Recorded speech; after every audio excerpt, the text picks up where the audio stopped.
ये व्यापारियों की सरकार है। हाँ। ये ठग लोगों की सरकार है। ये पूंजीपतियों की सरकार है जो शोषण करके धन संचय कर रहे हैं देश में, और ज़्यादा से ज़्यादा लोगों को गरीब बनाने का षड्यंत्र चल रहा है।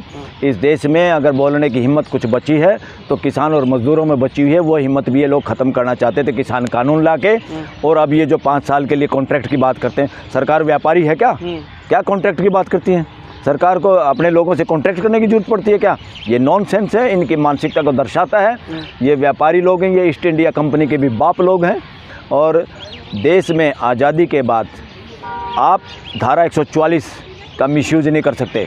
धारा 144 का यूज सिर्फ और सदुपयोग किया जा सकता है, और सिर्फ देश में अच्छे काम के लिए, देश के लोगों की आवाज़ दबाने के लिए नहीं। देश में ये इतना तो अंग्रेज़ों ने भी नहीं किया, इतने बदमाशी अंग्रेज़ों ने भी नहीं की। ये तो आज़ाद देश है जहाँ पे डेमोक्रेसी में किसी भी सरकार से ये उम्मीद ही नहीं की जा सकती कि कटीले तार लगाएंगे और हाईवे को खुद रोकेंगे, हाईवे को खुद खोदेंगे। इस हिसाब से तो राष्ट्रपति को राष्ट्रपति शासन लगाने चाहिए। ये सरकार में बैठने के काबिल लोग नहीं हैं, इनका डेमोक्रेसी में कोई विश्वास नहीं है, ये डेमोक्रेटिक माइंड सेटअप के लोग नहीं हैं। इसलिए लोग अब क्या करें, सुप्रीम कोर्ट के वकील क्या करें कि ये जो कह रहे हैं ना मोदी है तो मुमकिन है, या मोदी की गारंटी, तो मोदी की गारंटी में क्या है? मोदी की गारंटी है मर्डर ऑफ डेमोक्रेसी, मोदी की गारंटी है murder of brotherhood in the country, Modi की गारंटी है injustice to the poor and farmers, Modi की गारंटी है इलेक्शन में इलेक्शन रिगिंग करके मेयर एमएलए एमपीओं को चोर चकारी तरीके से जिताना, मोदी की गारंटी है हॉर्स राइडिंग करना देश के अंदर, मोदी की गारंटी है देश की अंतरा आत्मा को जूते मारना और सारी नैतिकता का पतन करके और देश में भ्रष्टाचार बढ़ाना। मोदी की गारंटी है गलत लोगों को, भ्रष्टाचारी लोगों को उप मुख्यमंत्री बनाना, और गरीब लोगों को, अपोजिशन के चीफ मिनिस्टर, डिप्टी चीफ मिनिस्टरों को जेल में डालना, जो बहुजन समाज के लोग हैं उनको जेल में डालना। तो ये सारा का सारा, और मोदी उस समाज से आते हैं जो समाज आज़ादी से पहले भी 41% शिक्षित था, और राहुल गांधी सही बयान दे रहे हैं कि ये उच्च वर्ग समाज से पैदा हुआ था और बाद में जुगाड़ करके अपने आप को ओबीसी बना के और देश के लोगों को ठगने का काम किया। ऐसा किसी प्राइम मिनिस्टर ने देश में नहीं किया। और इस तरह से भी वकील चर्चा कर रहे हैं। देश में इतना ढोंगी और इतना झूठ बोलने वाला, इतना मिसगाइड करने वाला प्रधानमंत्री शायद ही 2 देश में पहले हुआ हो और आगे कोई हो। कहा जा रहा है किसानों की हितैषी सरकार है और किसानों के लिए लगातार बात कर रही है, किसानों के मुद्दों को सुलझाने की कोशिश कर रही है। हाँ, ये किसानों की आवाज़ दबाना चाहते हैं कि किसान भी अगर नहीं बोलेंगे तो बाकी देश के तो हमने मुंह में उंगली घुमा के देख ली, किसी में बोलने की हिम्मत नहीं। यही लोग बोलते हैं, और इनको खून मुँह लगा हुआ है गुजरात से कि लोग जो बोलते हैं डिसेंट वॉइस वाले, उनका मुँह बंद कर दिया जाता है। सुप्रीम कोर्ट में चर्चा है कि गुजरात मॉडल का मतलब है जो आदमी बोलता है, जायज़ बात उठाता है, वहाँ ऐसे लोगों की हत्या हो जाती है, माइनॉरिटी लोगों को मारा मरवा के इलेक्शन जीते जाते हैं, शोषण होता है, हिंदू मुसलमान होता है, भाईचारा ख़त्म होता है, और कोई बोल नहीं पाता। जो बोलने वाले सही अफसर है वो भी जेल में भेजने का काम किया जाता है और उनकी जमानत भी नहीं होने दी जाती। ये सुप्रीम कोर्ट के एक वकील के चर्चा और जुबान पे है आज देश में। इससे बड़ी दुर्भाग्य की क्या बात होगी? और लोग कहते हैं वही गुजरात मॉडल, वो खून से सना हुआ मॉडल देश में लागू करने की कोशिश है। उसके बीच में आड़े में आ रहे हैं किसान, कि किसानों को भी सीधा कर दिया जाए तो फिर पूरे देश में कोई बोलने वाला नहीं। इसलिए पूरे देश को किसानों की मदद करनी चाहिए।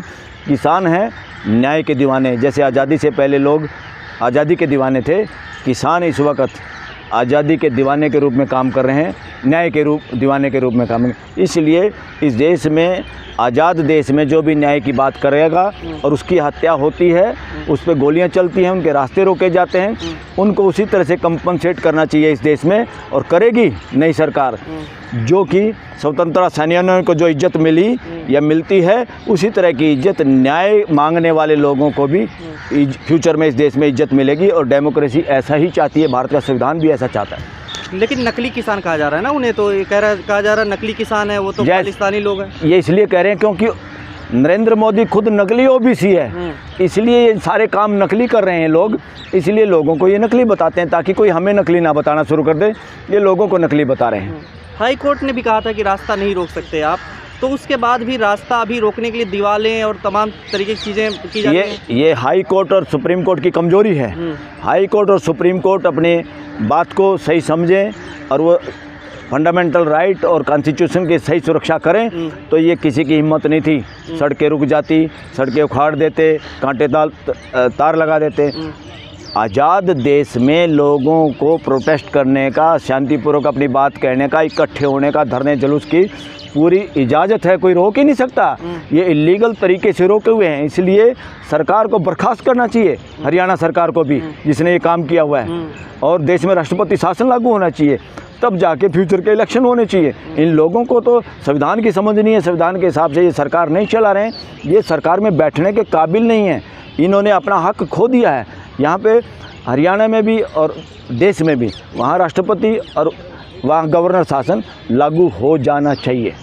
गवर्नमेंट शासन कैसे लागू हो जाएगा? आप तो कह रहे हैं, इतनी बड़ी बड़ी बात कर रहे हैं, लेकिन वहाँ तो अभी तो जो सिचुएशन है उस हिसाब से तो अभी एक इंटरनेट बंद किया जा रहा है, ट्विटर अकाउंट सस्पेंड किए जा रहे हैं, उनको वहाँ पे रोका गया है, बाकायदा सब चीज़ें कील वगैरह लगा दी गई, तो कैसे? जो भी सरकार या जो अधिकारी इस काम में शामिल हैं, लोगों के इंटरनेट बंद करने में, इंफॉर्मेशन में, ये देश के लोग हैं, ये कोई विदेशी लोग हैं क्या? इस तरह का जो भी काम करे वो गैर कानूनी कर रहे हैं, असंवैधानिक कर रहे हैं, कानून का दुरुपयोग कर रहे हैं। ये सारे अपराधी लोग हैं। फ्यूचर में इनका हिसाब किताब होगा। कोई ना कोई सरकार, कोई ना कोई सिस्टम, कोई ना कोई कोर्ट ज़रूर इसमें इंटरवीन करेगी और ये लोग न्याय का इनको सामना करना पड़ेगा। अभी क्या कहेंगे, जो दिल्ली कूच का प्रोग्राम है, कह रहे हैं कि हम बात नहीं मानेंगे, प्रस्ताव को रिजेक्ट कर दिया अभी। क्या फिर से वार्ता होगी? वार्ता से ही ये सुलझेगा मैटर या फिर दिल्ली कूच से होगा? देखो, एमएसपी से सरकार का 1 रुपया खर्च नहीं होना। एमएसपी तो गारंटी है कि किसानों से कोई भी व्यापारी, कोई भी बिचौलिया ठगी मार के, मजबूरी का फ़ायदा उठा के उनकी चीज़ को सस्ते में ना खरीद ले और उसी चीज़ को खरीद के सरकारी अफसरों से षड्यंत्र करके महंगा बेच दे। जो बीच में घाड़मेल हो रहा, हज़ारों करोड़ की ठगी इस देश में हो रही है और उसमें शामिल हैं ब्यूरोक्रेट्स भी शामिल हैं, कुछ नेता भी शामिल हैं और पूंजीपति शामिल हैं। ये सरकार पूंजीपतियों की बात करिए, देश के आम लोगों के वो पैसे थोड़ा मांग रहे हैं। वो तो ये कह रहे हैं इससे कम जो खरीदे ना कोई, जो खरीदेगा वो दंडित होगा। सिर्फ रोक लगाने के लिए इस तरह के बदमाश अफसरों पे भी, इस तरह के बदमाश पूंजीपतियों पे भी, जो लगातार शोषण कर रहे हैं और जिनकी इनकम बढ़ रही है और किसान गरीब से गरीब होता जा रहा।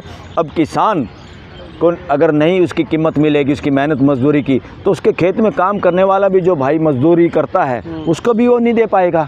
इसलिए लोग सोचते हैं किसान मजदूर का शोषण करता है। किसान मजदूर का शोषण नहीं करता। किसान को जितना ज़्यादा खुशहाली आती है उतनी खेती से जुड़े मजदूरों में खुशहाली आती है। किसान का शोषण जितना होता है उतना वो शोषण नीचे तक पहुंचता है, तो विशेष साइकिल बन जाता है। इसमें किसानों का कोई दोष नहीं है। किसानों का साथ पूरे समाज को देना चाहिए, क्योंकि किसान अब खाली एमएसपी की बात नहीं करें। किसानों की सबसे बड़ी बात है राइट टू एक्सप्रेशन, विरोध, धरना, जुलूस, बोलने की आज़ादी। वो जब तक दिल्ली में नहीं आएंगे, जब तक ये हमारे फंडामेंटल राइट खतरे में है। लेकिन 5 फसल पे जो चार फसल हैं, कपास, इन सभी पर जो है जो दे रही है एमएसपी, बात कर रही है गारंटी 5 साल की, वो क्या दिक्कत है? कौन है ये 5 साल की गारंटी वाले? इनको पता है इनकी सरकार आएगी कि नहीं आएगी? ये कानून की बात क्यों नहीं करते? ये व्यापारी हैं क्या?